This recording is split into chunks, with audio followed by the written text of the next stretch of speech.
নমস্কার বন্ধুরা, সবাইকে ইউনিক ভিলেজ লাইফের থেকে শুভেচ্ছা ও অভিনন্দন। তো প্রতিদিনের মতো সকাল সকাল চলে এসেছি আমাদের সব কয়টা গরুর জন্য পল কাটার জন্য। আর আমাদের যেহেতু কোনো পল কাটা মেশিন নাই, আর এতগুলো গরুর জন্য সব পল আমার হাতেই কাটা লাগে। অবশ্য আমাদের এখনও পর্যন্ত কোনো মেশিন নাই, যার কারণে আমার পাঁচটা গরুর জন্য সব পলগুলো আমি হাতেই কেটে থাকি। যদিও বা হাতে কাটার জন্য অনেক পরিশ্রম করা লাগে, তারপরেও কিছু করার নেই, কারণ আমার কোনো মেশিন নেই পল কাটা। যদিও ভাই আপনাদের দোয়া থাকলে একদিন ইনশাল্লাহ অবশ্যই মেশিন কিনবো। দিনরাত এত পরিশ্রম করি শুধুমাত্র একদিন সফলতার দ্বার অবশ্যই পাবো সেই আশায়, যার কারণে এতগুলো পল আমার হাতে কাটা লাগে। আর এখনো পর্যন্ত মেশিন কেনার মতো সামর্থ্য আমার হয়নি, যদিও বা আমি নতুন করে শুরু করছি খামারটা, যার কারণে ওইভাবে এখনো মেশিন টেশিন আমি কিনতে পারি নাই। তো এখন আমাদের পল কাটা শেষ হলে গরুগুলোকে খাইতে দিব, এবং খাইতে দেওয়ার পরে আমরা যাব বিলে।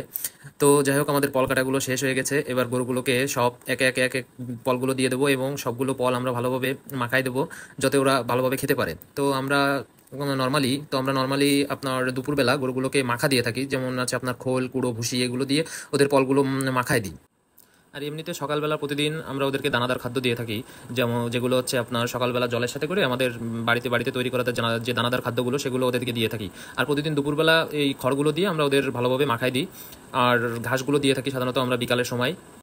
আসলে আমি খুব ছোট থেকে শুরু করতে চাইছি, কারণ আমার অনেক কষ্ট করে তৈরি করা স্বপ্নগুলোই বলতে পারেন। তো অল্প দিয়েই শুরু করছি, দেখি কতদূর যাইতে পারি, কারণ খামার সেক্টরে আমার যেহেতু আগে কোনো অভিজ্ঞতা নাই।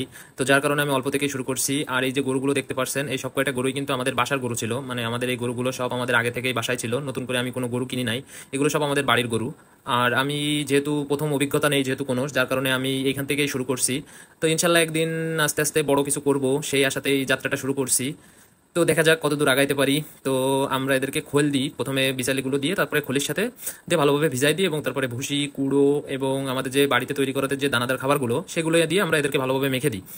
তো অবশ্যই আমার জন্য সবাই দোয়া করবেন, যেন আমি এই ছোট্ট খামারটিকে একদিন অনেক বড় পর্যায়ে নিয়ে যেতে পারি। তার জন্য অনেক পরিশ্রম করতে হবে আমাকে, আর আমি চেষ্টা করতেছি, যেহেতু আমার কোনো অভিজ্ঞতা নেই, তো যার কারণে আমি বাড়ির গরুগুলোকে নিয়ে শুরু করছি।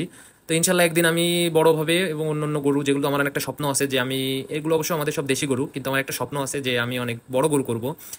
তো সেই আশাতেই আছি, সেই আশাতে যাত্রাটা শুরু করছি। আর অবশ্যই সবাই আমার জন্য ভালো ভালো করে পরামর্শ দিবেন, যাতে আমি সামনের দিকে আগায় নিয়ে যেতে পারি খামারটা, যেহেতু আমার এই সেক্টরে তেমন কোনো অভিজ্ঞতা নাই, যেহেতু আমাদের এটা পারিবারিকভাবে ছিল, তো সেক্ষেত্রেই করা। ধন্যবাদ সবাইকে, ভালো থাকবেন, সুস্থ থাকবেন, আর অবশ্যই আমার খামারের জন্য সবাই দোয়া করবেন।